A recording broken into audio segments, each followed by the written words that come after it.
being someone's boss often carries a lot of stress. Being many people's boss often carries a lot more stress.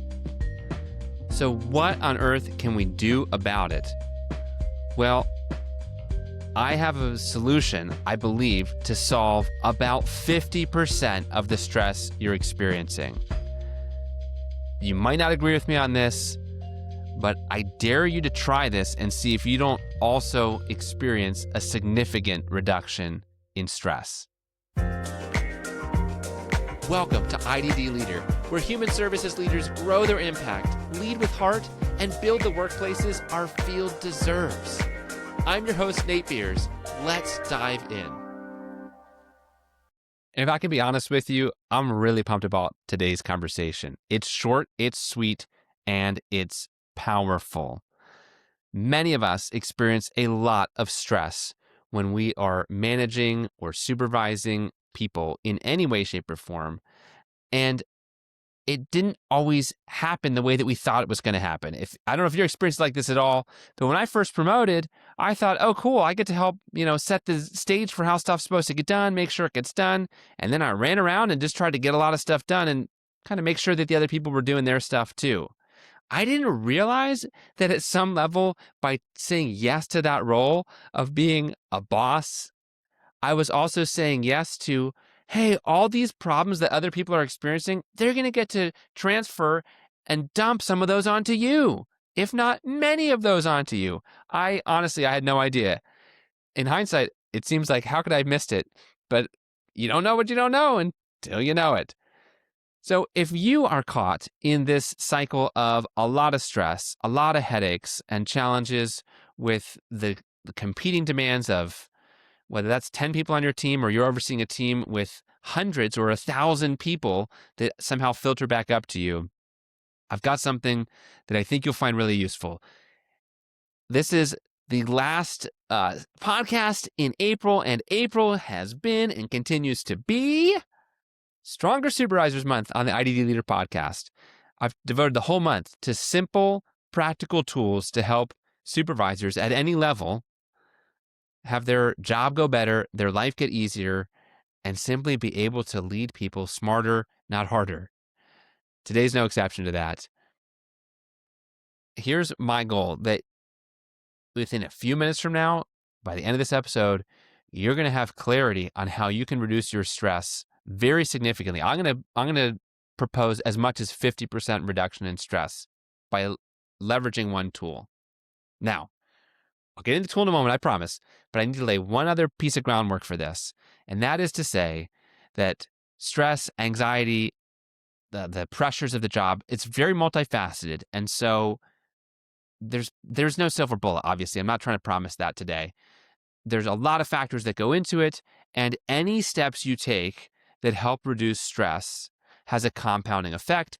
Any steps you take that are increasing your stress also compounds, just in the wrong direction.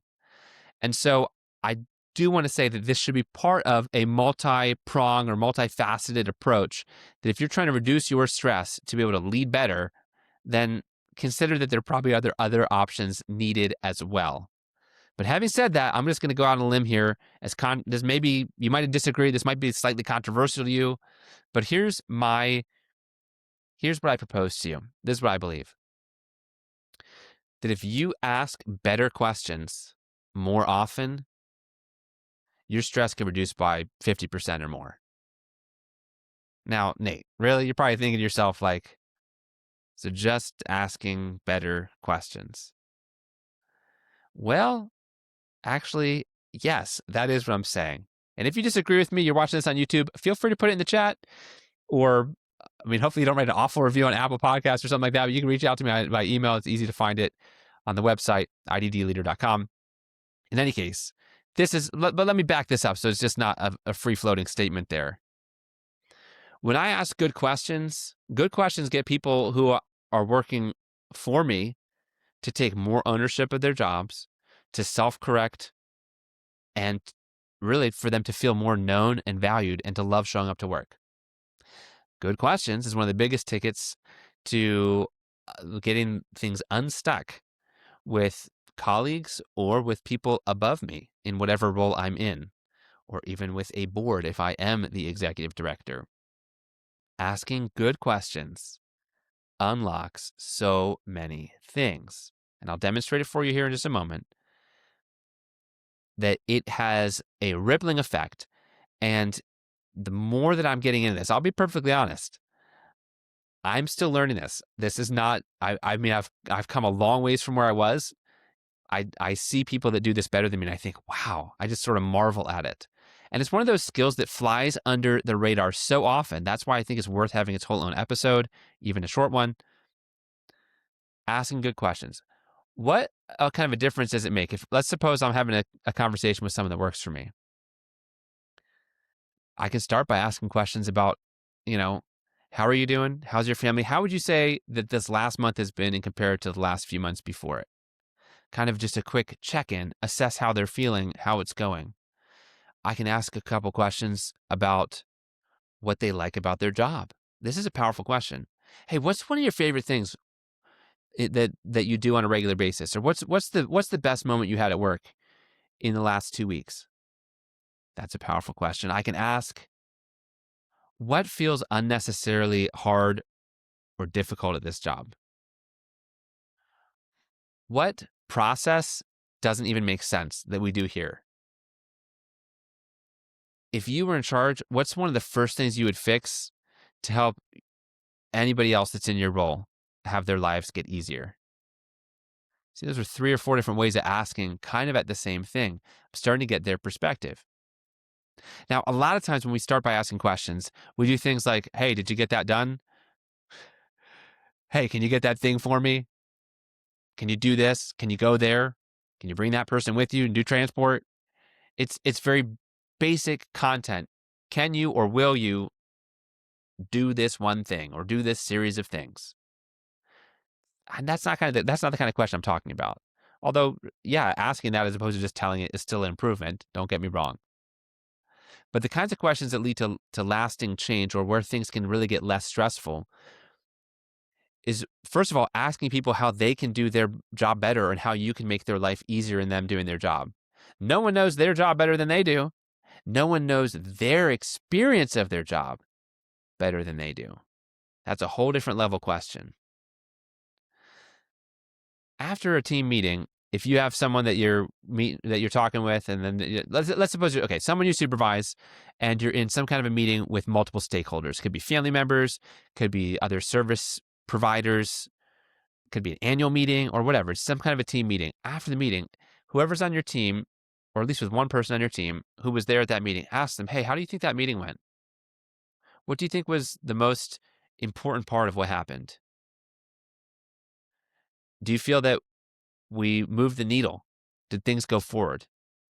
Just start to ask questions. And I'm not saying I'm perfect at this by any stretch of the imagination, but the only way to get better at doing it is to practice it. So start asking them questions about their experience of the meeting or of a certain part of their job or of a certain process that your organization does.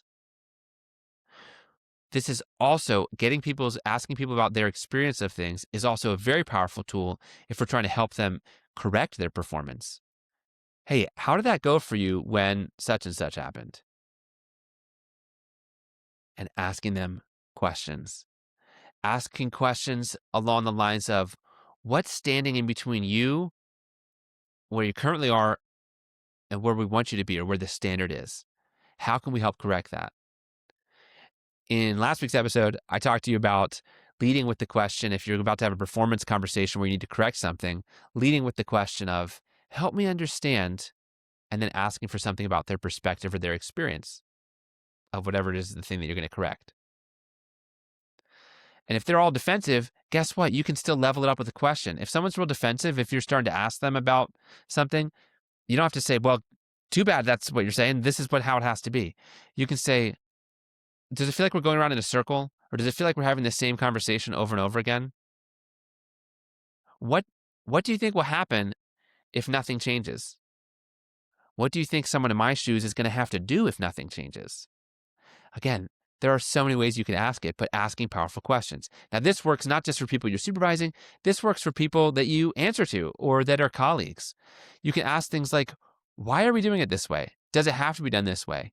Can we do it a better way? What would it look like if we, and then start to brainstorm, unlock stuck spots with this. If part of the stress is coming, the key for the question for questions reducing stress is that they're targeted around whatever factors are contributing to stress. I'll give you an example. Let's suppose that you are in a spot where what's under your responsibility grew. You've experienced growth as an organization, or at least your department or section of the organization has grown. And so now what you used to be able to accomplish feels like you can't quite keep up with it. Maybe you used to have 10 direct reports. Now you've got 15 or 20, or whatever the case may be. Your list is just getting too long. That is stressful. So then you can start to ask questions. If you're not the boss, you can ask this to your boss, or if you are the executive director, you still might need to ask these questions. It's just that you're going to be partially asking them of yourself or of your whole team as a team to make some decisions. But it could be, what parts of what I'm doing are most important that I'm the one doing them? And what parts could I delegate to somebody else? Or what parts matter the most with, and then qualify that with something. What parts matter the most this week? Which parts could wait till next week? So there we're starting to unlock where the tyranny of the urgent, where things that are the crisis or what has to happen right now blocks us from solving these systemic issues that keep the crises coming. So asking those questions, or asking, if you're a supervisor, because this is Stronger Supervisors Month, if you're a frontline supervisor, asking the manager or the director who you report to and saying, and you can start with this statement of like, hey, I'm feeling overwhelmed, or hey, there's a lot to manage here. What do you think, what would you like me to do first or most or best? What matters the most to you? Or what can I, is it all right if I do this differently? How would you like this to get done if you were in my shoes and you had all of these responsibilities? What would that look like for you? A nice open-ended question to invite their input. So I think I've started asking a lot of questions. In fact, I'm questioning the questions I ask. Okay, no, not really. That was just a bad dad joke, which, sorry, that's just who I am sometimes. But what I'm really trying to say by this is it's a very simple encouragement. And I told you this would be a short episode, so I'm going to keep it short. Here's your action move, your next step. How I'm going to wrap it up is this. Figure out the place that feels the most stressful right now and just start asking questions. Start asking it to the people that answer to you. Start asking it to people that you answer to or colleagues. Ask it of yourself. Or maybe it's a question you need to ask your spouse or someone in your personal life. But asking good questions, especially getting at people's experience of things, having them start to wrestle with whatever it is that you feel like is just being dumped on you, or that feels like, it's too much. Question that. But don't just question it in your head. Like, actually ask questions to other people, because that's probably what's going to make things change. There we go. Short, sweet, and simple. Power of asking questions to reduce stress. Who knew, right? Who knew? I'm on a journey with this. I can't wait to see how I keep leveling up, and I can't wait to hear how you keep leveling up. In fact, I would absolutely love to hear about it. So like I said at the beginning, feel free to put things in the comments section on YouTube if you're watching it that way, or, send me a line or just write a review about it. But how is question asking going for you? Listen, if one of the questions you've been asking is, how come we keep losing so many staff? It's quite possible that frontline supervisors, or even the role that you're in, might be accidentally, inadvertently contributing to staff burnout and to that turnover. In fact, I've identified 7 warning signs that do that. 7 warning signs that is happening, and that is that the supervisors or the leaders are accidentally contributing to it. You can get it for free. It's at iddleader.com/burnout. And it's just a free PDF download that I'd love for you to check out. Well, next week and for the whole month of May and beyond, I have a lot of interviews lined up. Some very exciting guests are coming on. So until next time, here's to you. Keep up the amazing work.